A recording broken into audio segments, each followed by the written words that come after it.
Hello students, how are you all? Yes, we are going to start the revision part from today onwards.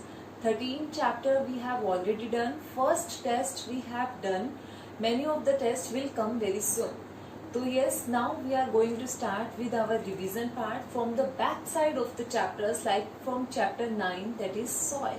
So today we are going to revise the chapter, and on Monday also we are going to revise the chapter, and then we will continue with the test. वो क्या रहेंगे instructions I will give you very soon. तो अभी के लिए क्या है, we are going to start the chapter 9 revision soil. So yes, as our chapter name is soil, so we should know about the meaning of the soil. So basically soil is the uppermost layer of the earth. Yes, uppermost layer is soil.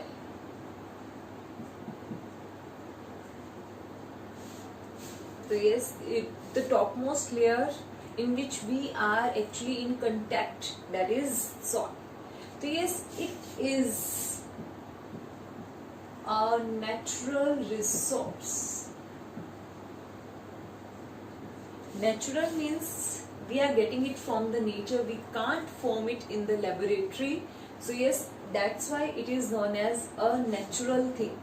And resource, why it is called as resource? Because soil gives us benefit in number of ways. So soil is very important for our survival on this earth. So yes, basically क्या है, soil is the topmost layer, soil is the uppermost layer of the earth in which we are contact. तो हमें भी चलना है, कोई भी काम करना है, तो for everything we require soil. Next one is, after the composition of the soil, I will tell you the uses of the soil, कि कैसे कैसे soil important है. The plants can grow in the soil, which is required for the balance of the atmospheric gases, जो हमारे atmospheric gases की balance के लिए बहुत ज़रूरी है. इसके बाद plants we are dependent upon plants directly or indirectly, which we have discussed in our first chapter. तो yes, हम plants पे directly या indirectly dependent हैं.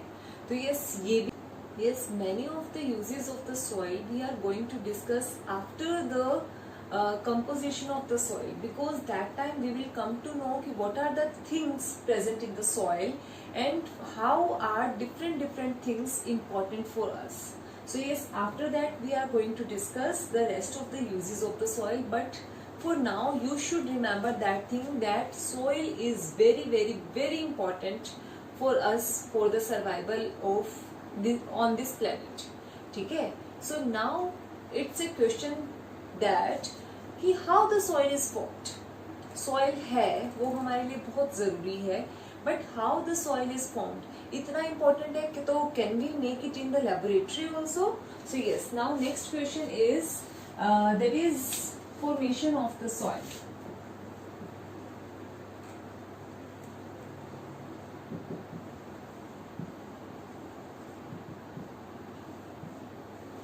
Yes, soil is formed by a process known as weathering. Soil बनती है एक process जिसको हम वेदरिंग बोलते हैं. अब ये वेदरिंग क्या होता है? Weathering is the breakdown of the rock particles into smaller particles by continuous drying, heating और cooling by sun, wind, river, flowing water and climatic conditions. तो ये प्रोसेस जो होती है इसको हम बोलते हैं वेदरिंग ऑफ रॉक्स या फॉर्मेशन ऑफ सॉइल. ठीक है? अब इसमें होता क्या है? Rock particle is there, rock is there, big mountain is there. तो ये सन इज देयर, सन की हीट है वो इस पे आएगी. इसमें क्या है, ये एकदम गर्म हो जाएगा, it becomes very hot. After some time rain water will come on that. ये ऑलरेडी इतना गर्म था, जब एकदम गर्म चीज, उबलती हुई चीज पे या बहुत ज्यादा गर्म चीज पे कोई भी ठंडी चीज एकदम से आती है, then the cracks will happen. This thing we are observing in our day routine life also. You can do at your home also. कोई भी चीज जब बहुत गर्म है, और now this rock is very hot because of the presence of sun's heat.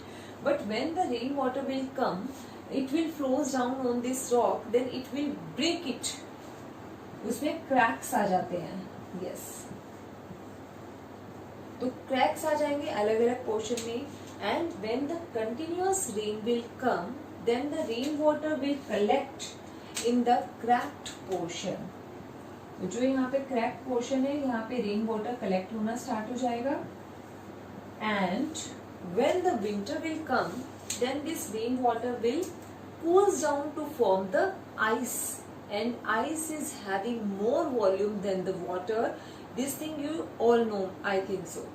Ice का volume जो होता है वो वाटर से ज्यादा होता है, तो वो जम जाएगी तो उसका स्पेस ज्यादा कैरी करेगी और वो साथ वाली रॉक पे प्रेशर क्रिएट करके उसको और ज्यादा तोड़ देगी. ठीक है, तो और ज्यादा ये जो क्रैक्स थे वो भर जाएंगे. अब ultimately when the heavy rain will come और the wind will come, then this will carry the small particles which are present.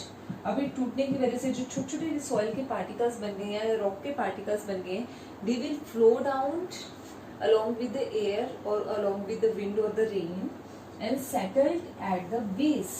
वो धीरे धीरे करके बेस में सेटल होते जाएंगे, which we called as rock particles. ठीक है, अब क्या है कि इन रॉक पार्टिकल्स के जो छोटे छोटे चूरा बने, यहाँ पे वेजिटेशन ग्रो होना स्टार्ट हो जाएगी.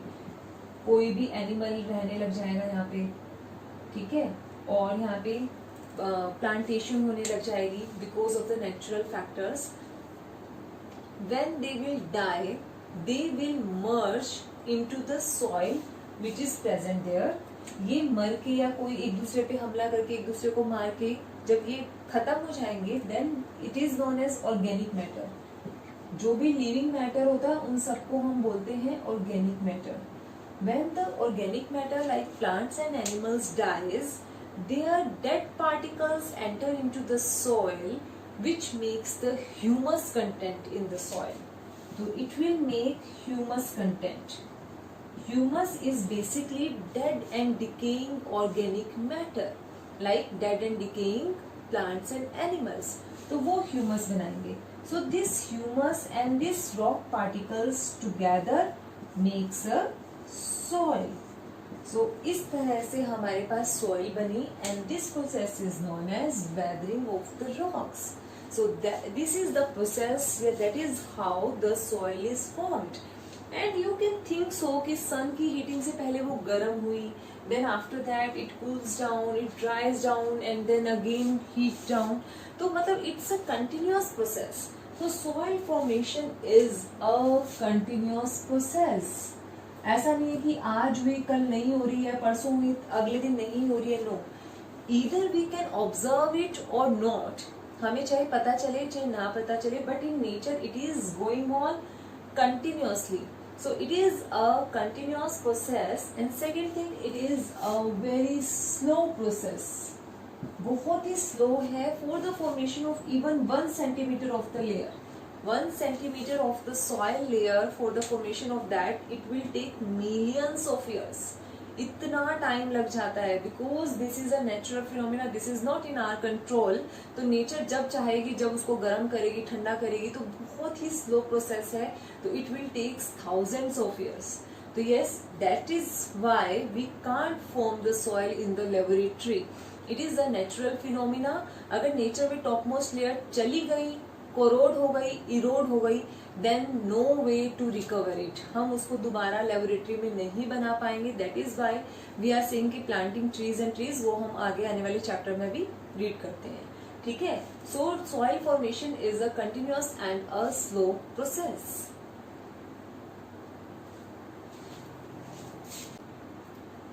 Now students, our next topic is composition of the soil, means by what kind of things the soil is made up of. तो क्या चीजें उसमें प्रेजेंट होती हैं, किन चीजों से वो बना होता है, बेसिकली इसको बोलते हैं composition of the soil. For this we had done one activity too in our previous video. जब हम ये चैप्टर डिटेल में कर रहे थे that time we performed one activity. So if you want to see the activity in detail then you can see my that previous video. अभी के लिए I am just explaining in brief. ठीक है. So yes, I have taken one beaker. उसमें मैंने उठा के एक sand का या एक कोई भी soil sample डाल दिया. After some time I will observe that number of layers will be formed in that particular soil sample. तो उस layers में क्या क्या होता है? The heavy particles which will settle at the base of the beaker are settled at the base of the beaker because they are heavy in the nature. जो सबसे भारी होगा obviously because of the gravity, because of the weight they will settle at the base. तो वो जो particles होंगे सबसे heavy वाले उनको हम बोलते हैं gravel particles and its size is 2 to 5 millimeter in nature. ठीक है. उसके ऊपर क्या है? sand particles. अभी तो हमने चैप्टर पढ़ लिया है तो we know the sand, clay and the loamy kind of soil. तो sand particles are large particles but smaller than the gravel particle. वैसे बड़े बड़े particles होते हैं लेकिन gravel से थोड़े से छोटे होते हैं. तो ये sand के जो particles हैं वो gravel के particles के ऊपर settle हो जाएंगे and इनका जो diameter है, diameter means ये आपके पास circle है, circle का ये पूरा का पूरा जो length है that is diameter. तो ये है 2.02 से 2 मिलीमीटर नेचर में. तो ये बड़े पार्टिकल्स हैं, ये छोटे पार्टिकल्स नहीं है. तो ये हमारे पास इसके ऊपर इकट्ठे हो जाएंगे 0.05 से लेके 2 तक. ठीक है. नाउ हमारे पास आते हैं नेक्स्ट सिल्ट की लेयर. तो ये सिल्ट के जो पार्टिकल्स हैं it's 0.02 to 0.05 and 002 to 2.05 and then clay के जो particles हैं ये जो है less than 0.002 millimeter in diameter. ये उससे भी कम है. Then above that water is present and then above that humus content are present which makes the soil fertile.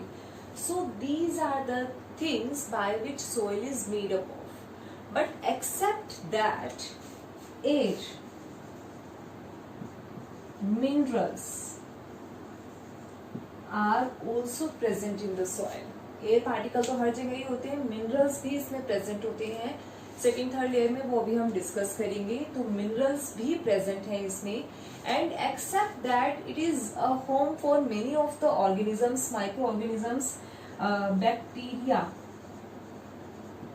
Fungi, ये माइक्रो ऑर्गेनिजम्स प्रेजेंट होते हैं. इसके अलावा आपके पास अगर हम बात करें वर्म्स, अर्थवर्म्स, लीचीज, ये सारे के सारे इसमें प्रेजेंट होते हैं.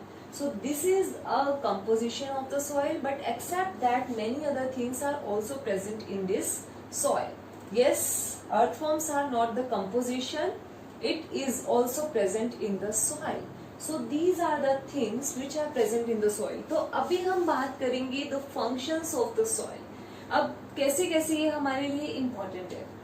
As the humus content is present in the soil which makes the soil fertile, which makes the soil available for the cultivation. ठीक है. So that is how we can cultivate number of things on the soil. ठीक है. So yes, second thing, we can cultivate or we can grow the plants in that.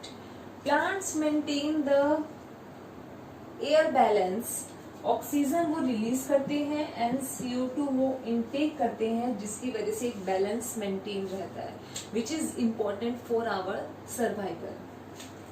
Minerals and water is present in the soil which is needed for the growth of the plant. Plants binds the soil ताकि वो erode ना हो and soil helps in giving water and minerals to the plants for its growth. ठीक है, humus तो है ही है. इसके अलावा soil helps in cultivation of number of cereals, pulses, vegetables, fruits, number of things. तो इन सब चीजों के लिए soil important है. सॉइल के यहाँ पर अंडरग्राउंड वाटर में हम लोग पढ़ेंगे आगे आने वाली स्टडीज में. यहाँ पे वाटर कलेक्ट हो जाता है which is called as underground water. So yes, which we are using for our drinking purposes. तो soil help in giving water for our drinking purposes. इसलिए सॉइल बहुत इंपॉर्टेंट है। Next one is soil is a home और a shelter for number of organisms. तो soil बहुत सारे लोगों को आश्रय देती है, घर देती है, शेल्टर देती है, तो इसलिए सॉइल बहुत इंपॉर्टेंट है। So these are some of the functions of the soil which is very very important. Yes students, we have done the composition of the soil, and each layer of the soil contains billions of bacteria. ठीक है, and as we know that polythene bags are not the part of the composition of the soil, but we are throwing polythene bags on a large extent every day. हमने कोई भी सामान लिया market से, it's available कि हम मतलब it's easy for us to carry the things in the polythene bags, and after our usages we are throwing it here and there randomly. तो क्या है, वो सॉइल में जाता है और सॉइल को खराब करता है, because it is a non biodegradable thing. Non biodegradable means कि जैसे हमने किया था कि ऑर्गेनिक मैटर जो है मरने के बाद माइक्रो ऑर्गेनिजम्स उसको छोटे छोटे पार्टिकल्स में चेंज करके ह्यूमस में चेंज कर देते हैं। But polythene bags can't be treated by the microorganisms. Microorganisms उसको कुछ नहीं कर पाते हैं, so that's why it remains as it is in the soil and make it unfertile. और soil को खराब करके उसको unfertile कर देते हैं। So yes students, we are again and again saying कि do not use plastic bags if you are going outside, and if you know that you are going to purchase anything, then carry your bags. You can take the paper bags, you can take the jute bags, you can take the cloth bags with you, along with you. तो आप वहां जाके चीजें purchase करके उसमें carry करके वापस ला सकते हो। If you are not knowing that you are going to purchase anything from the market, then you can take the paper bag from the market itself. ठीक है, तो डोंट यूज प्लास्टिक बैग्स और avoid plastic bags to prevent our soil from the corrosion. Second thing, the industry's waste which is throwing continuously on the soil make it unfertile. तो इसलिए whenever a factory is discharging its waste into the soil or into the water, then it should be checked properly before throwing. तो ये सब चीजें हमें ध्यान में रखनी चाहिए। तो yes, now next thing is soil profile. Soil profile is the vertical section through the soil which shows us the different layers of the soil. So different layers can be seen on the basis of their color, on the basis of the different composition, and on the basis of the particle size. Composition तो हमें उस time पे नहीं पता लगेगी, लेकिन color और size of the particles we can observe. So on the basis of that, the soil is having 4 layers. A horizon, topsoil, B horizon, subsoil, C horizon, substratum, और D horizon, bedrock, या फिर हम इसे कह सकते हैं parent rock. These layers can also called as first layer, second layer, third layer, and fourth layer. So yes, these are the 4 layers which are present in the soil. So this is a soil profile. So now we are going to discuss these layers one by one in detail. A horizon topsoil is the topmost layer of the soil which contains number of things like clay, sand, humus to a large extent, then water. So yes, these are the things which are present in A horizon. So humus, basically most of the humus is present in the topsoil and it is required for the cultivation. So cultivation generally happens in the topsoil only, and this topsoil is the darkest soil because of the presence of this humus in this. Humus इसको dark colour provide करता है. It is soft, porous and very beneficial for the growth of the cultivation, for the growth of the plant. तो ये इसलिए ये सबसे best soil है जहां पर कल्टीवेशन किया जा सकता है. डार्केस्ट लेयर भी है ये. ठीक है.